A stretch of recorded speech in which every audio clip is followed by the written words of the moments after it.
सबसे पहले आप सभी को अपना चैनल टी सर पे आपका हार्दिक अभिनंदन है। तो दोस्तों आज हम लोग पढ़ेंगे विलोपन विधि और प्रतिस्थापन विधि का समीकरण के बारे में। यानी कि आज हम लोग पढ़ेंगे क्या चीज़ के बारे में, विलोपन विधि और प्रतिस्थापन विधि, जो कि 10th क्लास के लिए बहुत ही इंपॉर्टेंट क्वेश्चन है। तो दोस्तों आज हम लोग इसके बारे में आज पढ़ेंगे। आइए हम लोग देखते हैं। मान लीजिए कोई भी हम समीकरण लेते हैं, क्या लेते हैं, मान लीजिए 3x + 2y या 4y, कोई भी चीज़ ले सकते हैं। 4y बराबर कितना का, 10 का, यानी कि 3x + 4y बराबर कितना का है, 10 का है। दूसरा जो समीकरण है मेरे पास, मान लीजिए 2x - 2y बराबर है 2 का, यानी कि यह हमारा, इसमें दो समीकरण दिए होते हैं। कितने समीकरण दोस्तों, तो दो समीकरण दिए होते हैं और आपको दो समीकरण में से क्या करना होता है कि एक को समीकरण 1 मानते हैं और दूसरे वाले को समीकरण 2 मान लेते हैं। अब सबसे पहले हम लोग जानते हैं, आज हम लोग पढ़ेंगे सबसे पहला जो है विलोपन विधि के बारे में। विलोपन विधि का मतलब होता क्या है? विलोपन का मतलब होता है किसी एक वैल्यू को क्या कर देना, छुपा देना या समाप्त कर देना या खत्म कर देना या विलुप्त कर देना। ठीक है, अब इसका देखिए यहाँ पे जो दिया हुआ है, क्या दिया हुआ है, तो यहाँ पे 3x है और यहाँ पे 2x है। देखिए हमको सबसे पहले जब विलोपन में जब हम पढ़ने जाते हैं तो विलोपन विधि का नियम ये होता है कि किसी एक वैल्यू को सेम यानी कि बराबर करके उसको हम लोग क्या करते हैं, समाप्त करने की कोशिश करते हैं। तो यहाँ पे देखिए, यहाँ पे 3x है, यानी किसी चर संख्या वाले को किसी एक का वैल्यू आपको बराबर करना होगा।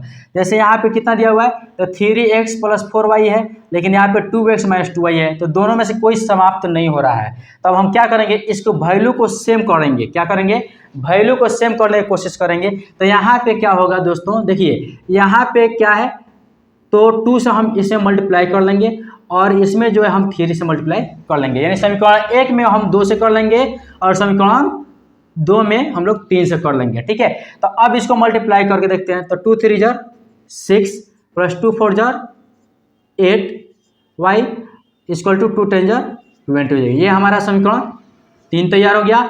और समीकरण 2 में फिर हम कितना से मल्टीप्लाई करेंगे, तो 3 से करेंगे। तो 3 × 2 = 6 - 3 × 2 = 6y बराबर 3 × 2 = 6, यानी कि 3 दूना 6। अब यह हमारा समीकरण कौन सा हो जाएगा दोस्तों, 4 तैयार हो जाएगा। अब यहाँ पे हम क्या करेंगे कि अब हमारा देखिए यहाँ पे दो चर संख्या था, दोनों चर संख्या से हमने क्या कर लिया, x वाले के बराबर। आपकी मर्जी अगर करें तो आप 8y वाले को भी इक्वेशन में सेम कर सकते हैं, लेकिन आपको जो मर्जी, आप y वाले को कर लीजिए, y चर वाले कर लीजिए, या फिर x चर वाले कर लीजिए। ठीक है, हमने क्या किया, यहाँ पे x चर वाले को हमने दोनों का सेम वैल्यू कर दिया। अब हम क्या करेंगे कि इसको घटा लेंगे। समीकरण 3 और समीकरण 4 को घटाने पर, यानी कि अब हम क्या कर लेंगे, समीकरण 3 में से समीकरण 4 को अब हम लोग घटा लेंगे। तो देखिए क्या हो जाएगा, 6x + 8y बराबर 20 हो जाएगा। और यहाँ पे देखिए जो चौथा समीकरण मेरा है, 6x - 6y बराबर कितना का, देखिए 6 का। ठीक है, अब इसमें क्या होता है, समीकरण जब हम लोग चेंज करने जाते हैं, जब घटाने जाते हैं, तो ये जो नीचे वाले से वैल्यू से मतलब होता है, ये अगर प्लस में तो इसको माइनस चेंज कर देंगे, अगर यह माइनस में है तो इसको हम प्लस में चेंज कर देंगे, फिर यह प्लस में तो माइनस चेंज कर देंगे। देखिए 6x में से 6x घटाएंगे तो ये समाप्त हो जाए। अब देखिए 8 और 6, यहाँ पे देखिए ये किस में बदल गया है, तो प्लस में बदल गया। ठीक है, तो 8 और 6 कितना हो जाएगा, 14y बराबर, देखिए 20 में 6 घटाने कितना बचेगा, 14। अब ये देखिए इधर क्या चीज़ में है, गुना में है। ये चर और अचर के बीच में कोई भी चिन्ह नहीं होता, तो क्या होता है, यहाँ पे गुना यानी मल्टीप्लाई का चिन्ह छुपा हुआ रहता है। तो आप देखिए इसको हम क्या करेंगे, इधर गुना में तो इधर किस चीज़ में बदल देंगे, यानी कि भाग में बदल जाएगा। ठीक है, तो 14/14, तो 14 से 14 कैसे लेके आ जाएगा, y बराबर आपका 1 आएगा, यानी कि y का वैल्यू स्पष्ट निकल गया, कितना हो गया, 1 के बराबर हो गया दोस्तों।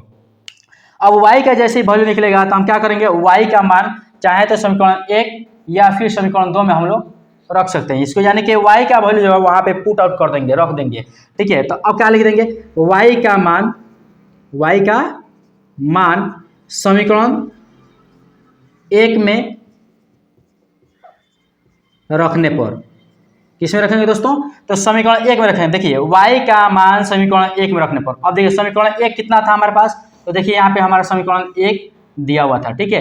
तो अब हम यहाँ क्या करेंगे, y का मान ले जा करके पुट आउट कर देंगे, यानी कि वहाँ पे हम वैल्यू बैठा देंगे। तो देखिए y का मान जैसे हम रखेंगे तो क्या हो जाएगा, सबसे पहले हम समीकरण लिख लेंगे 3x + 4y बराबर कितना का है, तो 10 का है। कितना का है दोस्तों? 10। तो अब यहाँ पे देखिए 3x का 3x आ जाएगा, चूंकि x का वैल्यू हमें पता नहीं है, लेकिन यहाँ पे y का वैल्यू देखिए कितना है, 1 है। तो अब हम क्या रखें, +4 × 1 = कितना का, 10 का। कितना का हो जाएगा दोस्तों? 10। अब देखिए 3x + 4 1 जा 4 यानी 4 × 4 बराबर कितना का, 10 का। अब इधर समीकरण के इस साइड में है यह अचर वाला, अचर की तरफ चला जाएगा, तो यानी कि 3x बराबर हो जाएगा 10 - 4 का, प्लस में होता है तो माइनस चेंज कर लेते हैं। 3x बराबर हो जाएगा 10 में से 4 माइनस कर लेंगे तो 6 बचेगा। अब ये देखिए ये चर और अचर के बीच में कोई चिन्ह नहीं होता तो गुना होता है। अब ये इधर गुना होता है, इधर किस चीज में बदल देंगे, यानी कि हम भाग में इसको चेंज कर देंगे। किस चीज में भाग, किस चीज में, तो भाग में चेंज हो जाएगी ये, ठीक है। तो x और कितना हो जाएगा 6/3। अब इसको कैंसिल कर देंगे, 3 × 2 = 6, यानी x = 2। आपका दोनों वैल्यू देखिए, x का भी वैल्यू पता चल चुका है और y का वैल्यू पता चल चुका है, यानी कि फाइनली हम कह सकते हैं कि x का वैल्यू 2 होगा और y का वैल्यू 1 के बराबर होगा। तो हम लोग क्या करते हैं कि हम प्रतिस्थापन विधि से हल करने की कोशिश करते हैं। किस विधि से?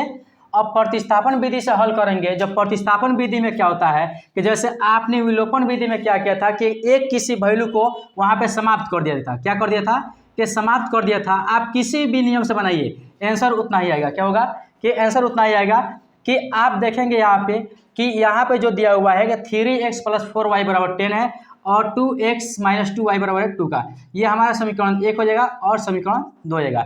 तो प्रतिस्थापन विधि में क्या होता है दोस्तों कि प्रतिस्थापन विधि में हम लोग किसी एक वैल्यू को प्रतिस्थापित करते हैं, यानी कि उसको रखते हैं।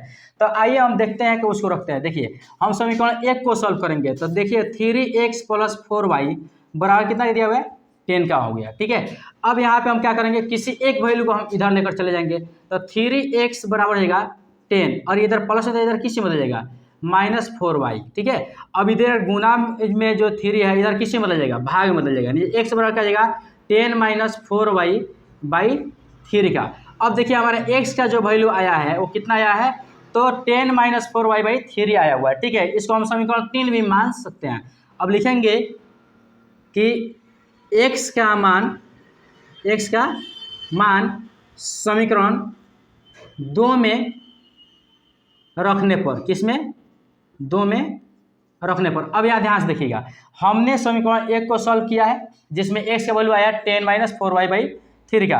अब x का जो वैल्यू आया हुआ है इसका मान हम किस में रख रहे हैं, 2x - 2y = 2, यानी कि समीकरण 2 में हम रखने जा रहे हैं। तो देखिए हमारा समीकरण क्या है, 2x - 2y = 2 का, ठीक है। अब यहाँ x का वैल्यू देखिए कितना है, तो 2 × देखिएगा 10 - 4y/3 का -2y का -2y = 2। ये जो वैल्यू आप देख रहे हैं, ये वैल्यू जो आप देख रहे हैं, तो यहाँ पे देखिएगा यह क्या चीज़ का है, यहाँ जो x जो रखा गया है x, ये x का वैल्यू हमारे यहाँ निकल करके आया हुआ है 10 - 4y/3 का आया हुआ है। तो आइए हम इसको अब सॉल्व करते हैं। तो 2 × 10 = 20 -2 × 4 = 8y कितना का 3 और -2y = 2 का, ठीक है। अब यहाँ पे देखिए फिर हम इसको अब क्या कर देंगे, इसके नीचे कुछ नहीं तो एलसीएम निकाल लेते हैं। तो क्या हो जाएगा 20 - 8y, ठीक है। इसका एलसीएम जो होगा 3 हो जाएगा दोस्तों, क्या हो जाएगा 3 हो जाएगा। तो 20 - 8y -3 × 2 = 6y हो जाएगा, ठीक है, बराबर कितना का 2 का हो जाएगा, ठीक है। अब आइए हम इसको देखते हैं। अब यहाँ क्या हो जाएगा, ये माइनस में दोनों है और ये दोनों क्या हो जाएंगे, आपस में जुड़ जाएंगे, ठीक है। तो 20 - 8 और 6 कितना हो जाएगा 14, कितना हो जाएगा 14y/3 बराबर है कितना का 2 का। अब देखिए अब इधर ये डिवाइड होता है, इधर किसी में बदल देंगे मल्टीप्लाई में, ठीक है। तो 20 - 14y बराबर है 2 × 3 का। अब यहाँ पे देखिए 20 - क्या हो जाएगा 14y बराबर कितना का 2 × 3 = 6 का। अब देखिए इधर माइनस में है ये, तो माइनस में तो इधर किससे बदल जाएगा प्लस में, तो -14y बराबर हो जाएगा 6 - 20, यानी कि अब यहाँ पे देखिए -14y बराबर हो जाएगा। अब इसमें क्या कर लेंगे, माइनस करेंगे तो 20 में 6 चला जाएगा, कितना बचेगा, सॉरी तो कितना हो जाएगा ये देखिएगा, तो आ जाएगा आपका 20 में से 6 घटा लेंगे 14 बचेगा, -14, और माइनस से माइनस क्या जाएगा, कैंसिल। अब इधर ये गुना में तो इधर किस चीज़ में बदल जाएगा, यानी कि अब गुना में है तो यह भाग में बदल जाएगा, तो y बराबर हो जाएगा कितना का 14/14, यानी कि 14/14 का 14 का 14, y बराबर कितना गया 1। यानी कि यहाँ पे अब आपका जो मेन वैल्यू जो था y का वैल्यू कितना आ गया, 1 आ गया। जबकि प्रतिस्थापन विधि से भी हमने सॉल्व किया था, तो विलोपन विधि से भी जब सॉल्व किया था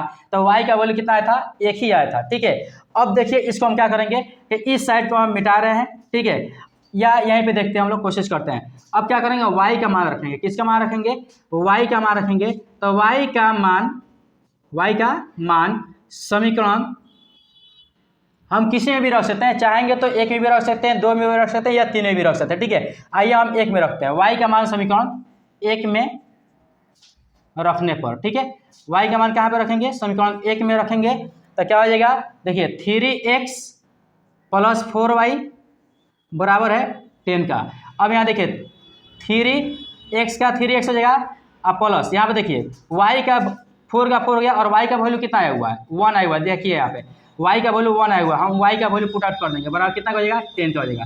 तो 3x + 4 1 जा 4, यानी 4 एकम 4 हो जाएगा बराबर 10 का, तो 3x बराबर हो जाएगा। अब ये इधर प्लस में था तो किस में बदल जाएगा, माइनस में बदल जाएगा। ठीक है, तो माइनस में बदलेगा तो देखिए यहाँ पे क्या हो जाएगा कि 10 - 4, तो ये क्या हो जाएगा 3x बराबर हो जाएगा कितना का, 10 में 4 घटा लेंगे 6 का।